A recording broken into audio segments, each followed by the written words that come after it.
Yohanes 8 ayat 11. Jawabnya, tidak ada Tuhan. Lalu kata Yesus, aku pun tidak menghukum engkau.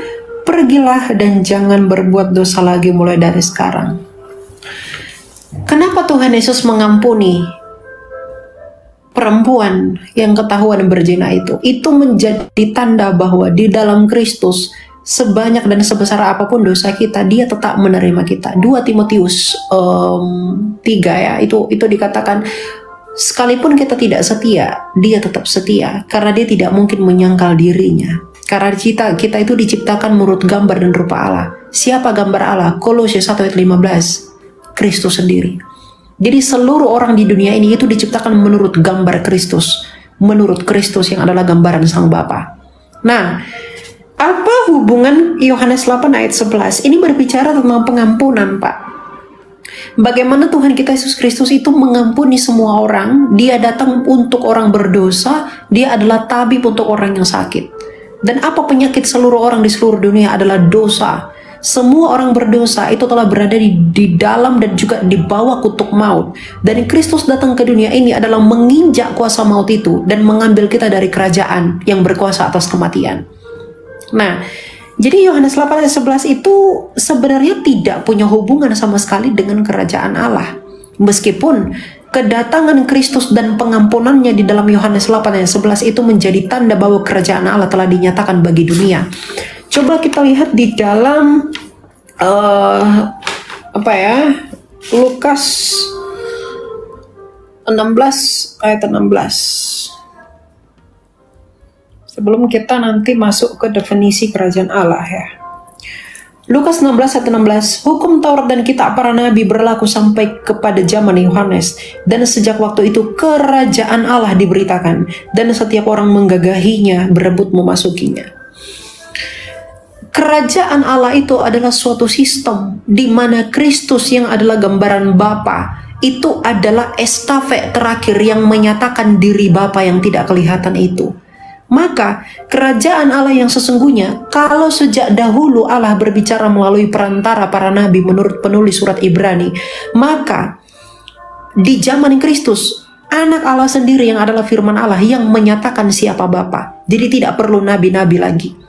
Dan kerajaan Allah dinyatakan melalui inkarnasi firman itu yang menyatakan kemuliaan Bapanya. Dan kerajaan Allah itu adalah sebuah sistem yang baru, bagaimana kerajaan maut ini bisa ditundukkan dan dikalahkan oleh Kristus yang adalah Allah itu. Karena dia mengalahkan kematian itu dengan kebangkitannya, maka dia membawa kerajaan Allah, kerajaan sorga. Ketika iblis itu mencobai Yesus di padang gurun, apa kata iblis kepada Yesus? Dunia ini, kerajaan dunia ini dan kemegahannya telah diberikan kepadaku. Kalau kamu mau tunduk menyembah kepadaku, akan kuserahkan itu kepadamu, kata iblis itu. Artinya dunia ini dengan segala kemegahan dan kemewahannya serta kerajaannya, kerajaan kegelapan itu adalah milik si iblis. Dan Kristus itu datang ke dunia ini sebagai terang untuk membawa kita kembali kepada maksud Allah yang semula, yaitu apa? Hidup yang kekal. Maka Kristus datang ke dunia ini itu membawa kerajaan Allah. Jadi apa itu kerajaan Allah? Kerajaan Allah itu adalah sistem yang baru. Dan sistem itu apa? Perjanjian baru itu adalah topik utamanya. Kasih karunia. Bahwa oleh karena kasih karunia kita diselamatkan melalui iman kepada Dia, dan di dalam iman itulah kita dimenangkan di dalam kematian dan juga kebangkitan Kristus. Jadi saya pikir Yohanes 8 dengan kerajaan Allah itu tidak punya hubungan yang signifikan, meskipun pengampunan Kristus kepada wanita itu adalah wujudnya atau tanda bahwa kerajaan Allah itu sudah datang ke dunia. Karena apa? Kalau menurut hukum Taurat, perempuan itu harus dilempari dengan batu. Tapi Kristus yang membawa hukum baru di dalam naungan kasih karunia Bapanya, itu mengampuni perempuan itu, maka kerajaan Allah diberitakan. Karena topik utama perjanjian baru bukan lagi pengampunan oleh karena Taurat, tapi pengampunan oleh karena kasih karunia. Sebagaimana Kristus mengampuni wanita itu, bukan dengan hukum Taurat lagi, tetapi oleh karena kasih karunia, tetapi dengan hukum yang diberikan yang baru, yaitu untuk tidak berbuat dosa lagi, sebagai tanda dia menerima kasih karunia itu. Begitu ya. Jadi bukan hubungan yang signifikan masalah itu. Kalau masalah pendeta-pendeta tidak menjadi teladan, makanya jangan bersandar pada manusia, tapi bersandarlah pada pengertian Allah. Tidak ada pendeta yang sempurna, tidak ada pemimpin yang sempurna. Jadi kalau kamu melihat tingkah laku pendeta, kemudian kamu tidak mau percaya Tuhan, kamu orang yang sombong. Pendeta yang mengecewakanmu, tapi Tuhan yang kamu salahkan. Manusia yang mengecewakanmu, tapi Tuhan yang kamu jauhi. Kamu siapa? Gitu. Oke, Kak Elia, seperti yang tadi Kak Elia sampaikan bahwa kerajaan Allah itu adalah sistem. Betul. Ya, sistem. Nah, lalu bagaimana pandangan Kak Elia di dalam Injil Matius pasal 5 ayat keempat? Ayatnya yang ketiga. Itu kan merupakan khotbah Tuhan Yesus di atas bukit lah ya. Matius berapa? Matius 5 ayat yang ketiga, itu ucapan bahagia dengan berkata, berbahagialah orang yang miskin di hadapan Allah karena mereka yang punya kerajaan sorga. Nah, saya melihat sih ya, kerajaan itu kan berbicara tentang apa namanya? Menurut saya sih bukan berbicara suatu tempat ya. Kerajaan Allah itu sebetulnya hadir dan ada di dalam setiap hati manusia, namun tidak bisa dibangun oleh tangan manusia. Karena kenapa? Di dalam Roma pasal 14 ayat yang ke-17, Roma 14 ayat 17 juga jelas di situ Paulus menjelaskan sebab kerajaan Allah bukanlah soal makanan dan minuman, tetapi soal kebenaran, damai sejahtera dan sukacita oleh Roh Kudus. Jadi kerajaan Allah, kerajaan sorga, apakah juga disebut dengan sistem? Betul. Sistem itu apa? Sistemnya Allah, yaitu kedamaian dan ketiadaan dosa. Jadi sorga itu bukan tempat, Pak. Neraka itu pun bukan tempat. Itu adalah keadaan. Kerajaan sorga itu adalah keadaan di mana Allah dan manusia bertemu.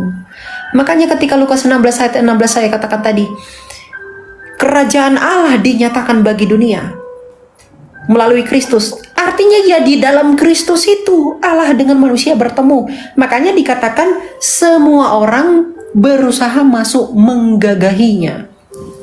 Semua orang itu berusaha memasuki dan datang kepada Kristus agar bisa bersatu dengan Allah, berteosis dengan Allah. Karena tujuan kita bersatu dengan Allah di dalam hadiratnya yang kudus. Tapi ada dosa yang menjadi penghalang daripada kita, yang membuat kita itu tidak bisa dekat dengan yang ilahi. Tadi yang Bapak baca di Roma itu mengenai kebenaran, damai sejahtera, dan sukacita, betul. Kerajaan Allah itu bukan tentang makanan dan minuman, tapi mengenai kebenaran. Kebenaran itu siapa? Yesus itu sendiri. Yesus berkata, akulah jalan, kebenaran, dan hidup. Jadi dialah kebenaran itu. Kemudian damai sejahtera. Yesus adalah Raja Damai. Yesaya 9 ayat 5 dan 6 yang dinubuatkan Nabi Yesaya. Dia pembawa damai. Memperdamaikan siapa? Bukan memperdamaikan dunia dengan dunia, tapi memperdamaikan dunia dengan yang ilahi. Karena Ibrani 9:22, tanpa penumpahan darah tidak ada pengampunan dosa. Kalau pengampunan dosa tidak ada perdamaian. Makanya Kristus adalah imam besar menurut jalur Melkisedek. Dia adalah imam besar. Imam itu tugasnya apa, Pak? Memerantarai. Jadi di dalam Kristus kita diperantarai kepada Bapa. Maka nggak ada jarak antara kita dengan Sang Bapa Allah kita itu. Sukacita apa? Sukacita yang baka, yang buat kita tangis, menderita, kesakitan, punya sakit penyakit, itu apa, Pak? Dosa. Sukacita yang Kristus maksud itu adalah, yang dimaksud Roma adalah sukacita di dalam kebenaran dan di dalam damai sejahtera. Kebenaran itu adalah Kristus itu sendiri, damai sejahtera itu adalah Kristus itu sendiri. Maka sukacita itu tidak boleh datang di luar Kristus, di dalam Dia. Maka Dialah kerajaan Allah itu. Sistem di dalam Dia kerajaan Allah itu. Jadi kalau ada orang berharap kerajaan Allah itu sebuah gedung, tempat-tempat mewah segala macam, no. Kerajaan Allah itu adalah sistem yang dibaharui, dibawa oleh Kristus. Makanya Kristus berkata, akulah terang dunia. Karena dia menerangi dunia ini dengan kerajaan yang dia bawa dari surga.